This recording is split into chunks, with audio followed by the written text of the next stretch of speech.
Greetings, Uncle Travelling Matt here, reporting on our penultimate day of our Central Asian adventure.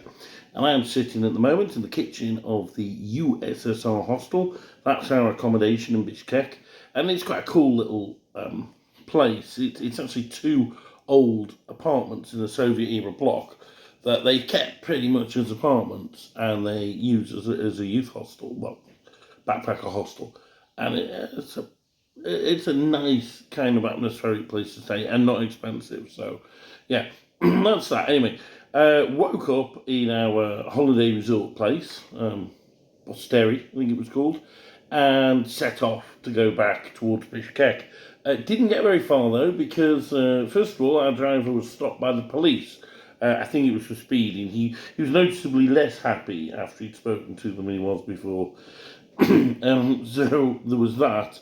Then we carried on, and I must admit I dozed off a lot. But we carried on along the North Shore and then into that spectacular valley between the lake and Bishkek. As we were going along, a couple of highlights. So we got alongside the railway line. At one point, a train passed, and it was the dirtiest, dieseliest, oiliest train going, but it was pretty spectacular as it went past. We stopped for lunch at a kind of canteen place, which was rather nice. And then very soon after, he stopped to fill up the car. Now, his car is an LPG car, and excuse me. His car is an LPG car, and there's been a problem throughout the whole trip that whenever he tried to fill up, people hadn't got LPG, and so he was moving on. And I think he was really down to his last bit. And there was this massive queue there, and we literally had to wait an hour to fill up this car. There were so many people wanting to fill up their LPG vehicles.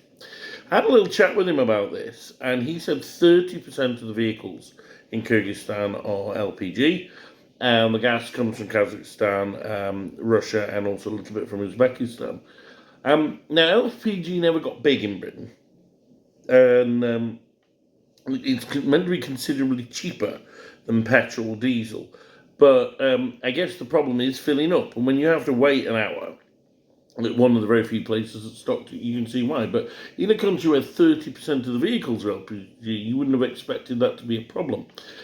Interestingly, the vehicle in front of us was Armenian. And Armenia is the only country I've ever been where every vehicle ran on gas. And I think that's because they can't get the petrol because they're not friendly with any petrol-producing countries.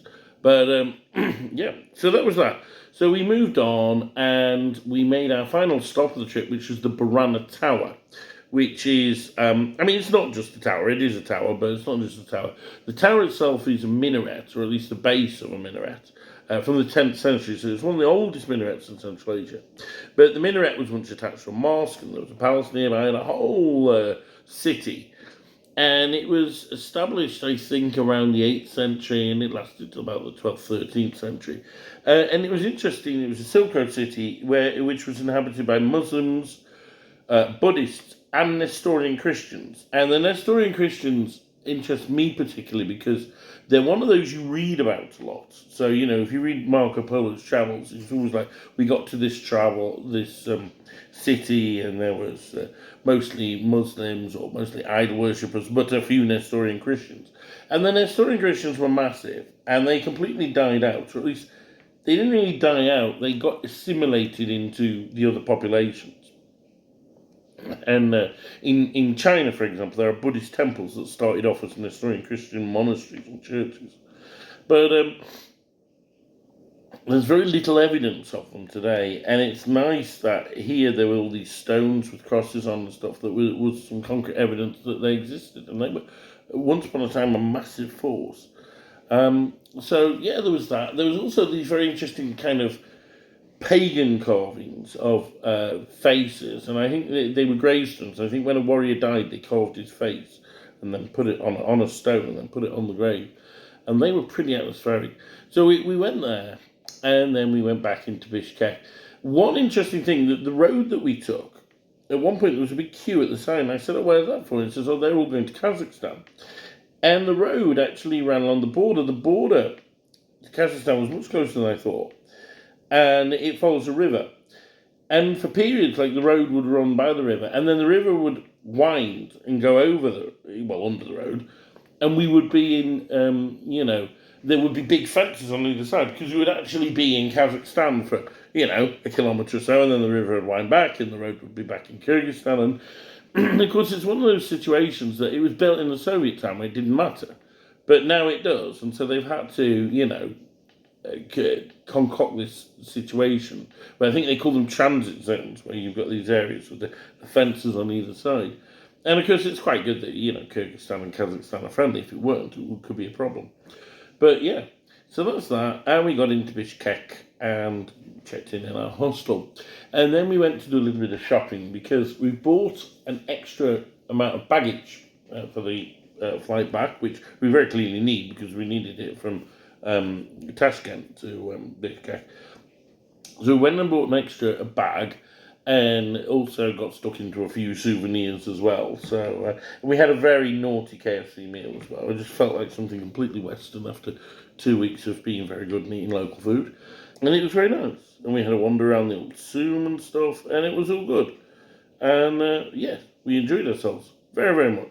But then we got back to the hostel.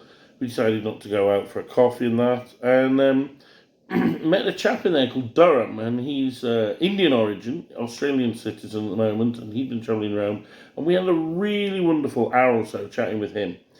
And that, I think, is the power of backpacker hostels, is the people you meet, because you meet some really interesting people in there, and we could have talked to him for several more hours. At 1 o'clock, we gave it up. We said, right, that's it. So that was that. So we're now starting our final day in Kyrgyzstan. We're going to have a little bit of an explore Bishkek. We've not actually looked around the city properly yet, despite this being our second visit here. And check out if that bar is showing the England game tonight, because we want to watch that and then literally jump in the taxi and go to the airport. That's the plan. It is, of course, the semi-final, so it's not really one you should miss. The other semi-final last night, the Spanish beat the French. So if we do win, and that's a very big if, then it would be Spain in the final. So that's that. Perhaps check out a museum or so, and there may be other little bits of shopping. But that's it from me, Uncle Travelling Matt, live from the USSR hostel in Bishkek. See you.